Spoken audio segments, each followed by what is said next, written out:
Again, the word of the Lord came to me, saying, Son of man, make Jerusalem understand the heinous and vile nature of her repulsive, idolatrous acts. Say, Thus says the Lord God to Jerusalem and all of Israel, your spiritual origin and your birth are from the land of Canaan. Your spiritual father was an Amorite, and your spiritual mother a Hittite.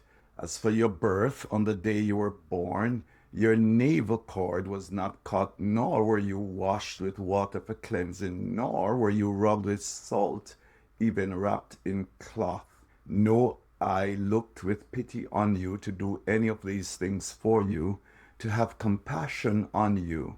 But you were thrown out in the open field, for you were loathed on the day that you were born. When I passed by you, saw you squirming in your newborn blood. Yes, I said to you while you were in your blood, live. Hallelujah. Brothers and sisters, one of the more powerful revelation of God concerning what sin has done to God's people is highlighted here in the book of Ezekiel. In our meditation, first of all, I want you to bear with me as I look into the deplorable state, what we call a state of destitution, that enveloped those who have been appointed or chosen of God.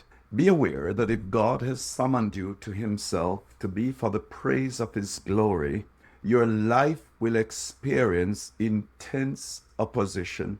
And be mindful that it is not a sort of strange thing concerning those fiery trials, the Bible says.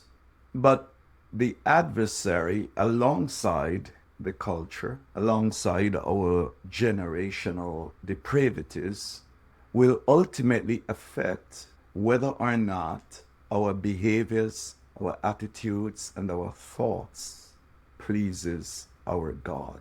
So then, believers, it's important to examine what is being declared here. And I want you to reflect on the life that God has endowed you with, the life you have been endowed with. I first of all want you not to think of life as just being born of blood to some family lineage, going to school, achieving a job, or buying homes and the things that we desire, cars and clothing, and experiencing good health.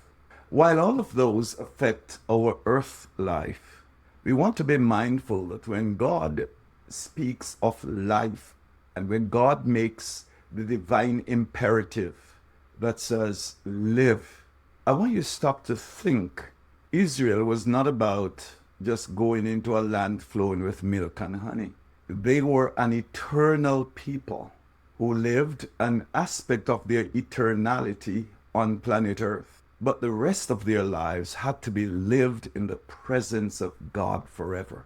So then, when we speak of live or to possess or have life, it is not a matter of eating and drinking. It is not possessions. It's not money that becomes the major focus.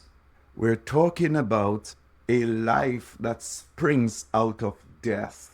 That's how we're told. The life we have proceeds out of death. And so while the world lives to die, we die to live. Sounds very spiritual, and it is. Because if you truly do not grab a hold of your spiritual ancestry, you will live a life of sadness, hopelessness. You will have a disaster. I want to bear in mind God's instruction to his people in Jerusalem and Judea. And the prophet Ezekiel, God strengthens the meaning of his name. He was called upon to reveal God's truth by speaking the word of God. So believers, we are called today to trust the word of God. The prophet says, the word of God came to me, son of man, descendant of Adam, we could say. Make Jerusalem understand. This is important here, believers, because there are times when we're living life with no understanding of what is happening. We got to ask ourselves prayerfully, sincerely, do I really understand the life that God has given to me? And if I do understand, what's my reaction? Israel did not understand. And there are many times when we just believe that God formed us in our mother's womb, but not for himself, but God formed us for ourselves. That's one of the big mistakes. God did not form you for yourself. God did not form you for your mom or your dad. Amen. I want you to be aware of that and correct that lie that wants to seep into your heart and your spirit. God formed you for himself. It's the first principle of this life that we're talking about. And when God formed you for himself, it is one of the highest privileges that anyone can have on the planet. Because if God rejects you, then your life actually has no meaning, has no purpose. You have no identity. And we, in that case, become an eternal mess. In the case of Jerusalem and Israel, God set them up for himself. And let that word stick into your spirits. But they believed otherwise. They were deceived. And so God had to send the prophet to require them to understand, because their practices, their idolatrous practices, they were worshiping what we call demonic spirits, or the Sheddim. They were carrying on sexual orgies on the trees and all type of repulsive acts that were really a stink in the nostril of Almighty God. And so God had to reveal to them that this is not really new. They are the offspring of those who have practiced these things. And that is why God rejected the Canaanites and put a death sentence on them, because perpetually over the years, these practices would not be abandoned. So the Lord reminded them that their spiritual origin and their birth, they're from the land of Canaan.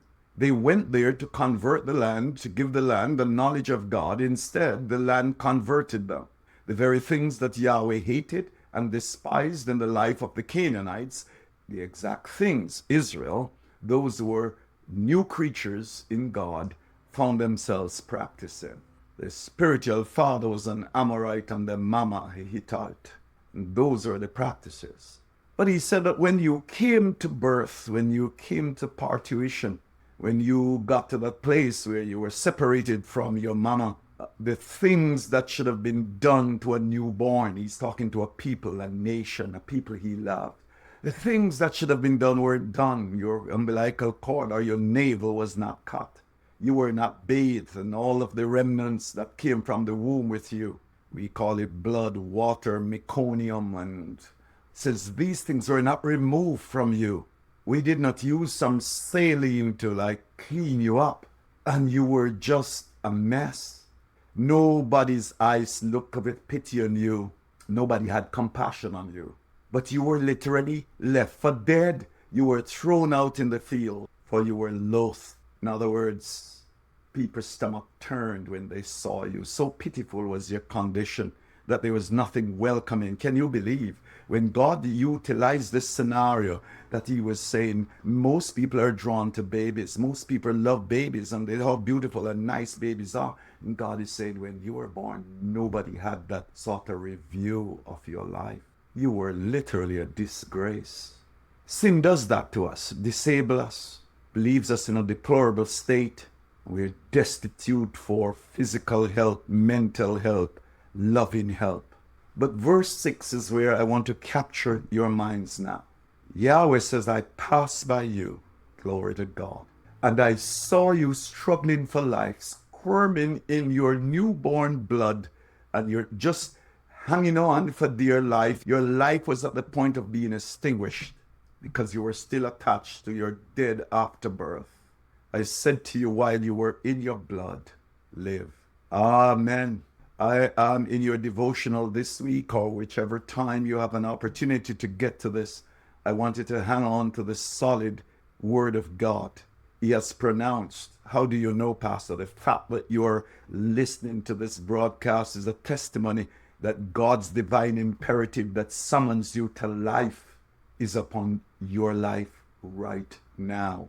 A baby could not by him or herself picked up the word of God and did anything. You see, brothers and sisters, there are times when God utters a word. It's not an instruction for you to do something. It is that which God will allow to happen in your life. So while you're at the point of struggle, at the point of where you're almost giving up and failing, God says, live. When you think there's no further hope, or you're in a state where you can't even fathom what hope looks like, you don't know where you're headed, east, west, north, or south, God says, no, you are to live. It is the expression of divine grace. You cannot add to it. You cannot take away from it. It is grace. What God was saying is not something that he's commanding you to do, is what he is now doing in your life. And as a result of his grace and mercy upon you, you will live. Praise God. You know, someone in our congregation was visiting on Sunday, said something very powerful. And she shared with me a text she received while she was coming to church. And she said, Pastor, this word is tremendous because as you preach, I recorded it and I sent it to somebody. And then she showed me the text she received when she was coming to church. And the person said, I don't believe there's any other purpose for me. If it wasn't for my children, I wouldn't be staying alive. I think the new word is unalive myself. Amen. I want every person in the reach of my voice to recognize the Lord is allowing you to share this devotional in Ezekiel 16 and verse number 6. God is passing this way. Years ago, we had that song, Jesus is passing this way, this very day. And he's declaring, although you can barely receive it and you don't even understand it, amen, even though it is because God has divinely declared it. If God has said it, he will do it. If God has spoken it, he will bring it to pass. Now watch this. If God says live, God has spoken and he has said it. Two things will happen. God, amen, has spoken it, and therefore God will bring it to pass in your life. So then you will live. No matter what the circumstance, you will live because God is speaking it through my mouth. I become the Ezekiel of your times to say, live. And no matter what the circumstance that confronts you, live in the mighty name of Jesus. Hallelujah. Hallelujah. Father, I thank you. I praise and I honor you this very day because your children has the potential of life. Praise God. Comes to your children today because of the blood of the Lamb, because Jesus suffered for us, and our life begins at his death and our death to a world system. Father, many of us started our journey towards you, but our navel string has remained tied, amen, to our tradition, our ancestors, tied to the world around us. And so we continue to struggle. Hallelujah. But in the mighty name of Jesus, we thank you that you arrive on the scene as the obstetrician, as, amen, the midwife. And instead of leaving us struggling in our blood, you have made the eternal declaration, live. We declare life. There's life for a look when we visit the crucified Christ. In the name of Jesus, I declare that supernatural, spiritual, eternal life over your people today. I honor and praise and adore you in Jesus' mighty name. Hallelujah.